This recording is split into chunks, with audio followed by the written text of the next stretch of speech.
Så er vi kommet til Kyoto, den gamle hovedstad i Japan, og vi har tjekket ind på vores traditionelle japanske gæstehus, Ryokan. Jeg ved ikke, om det udtales sådan, men det er sådan staves det. Og her man får aflevere sine sko nedenunder, hvor man kommer.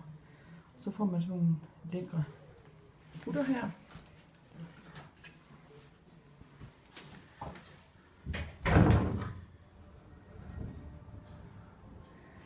Konnichiwa.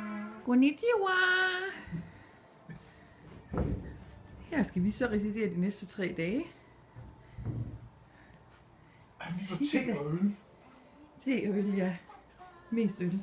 Fordi teen, Teen smagte fantastisk, Marianne. ja. Hvis ikke man er kredsen. Nej.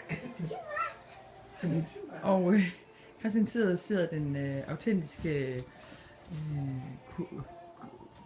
kyototiske tegnefilm Øvernes Konge.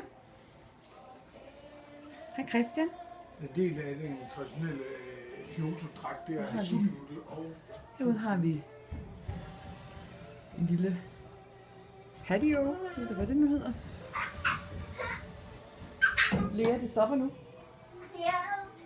Og herovre, der er noget, som mest af ligner et lille alter, et lille shrine er det nok.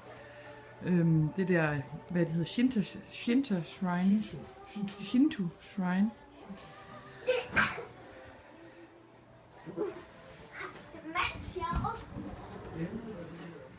Og herude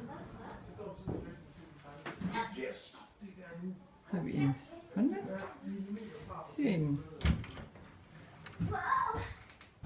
toilet. Og herinde er det badeværelse, og vi ved ikke helt, hvad det her er.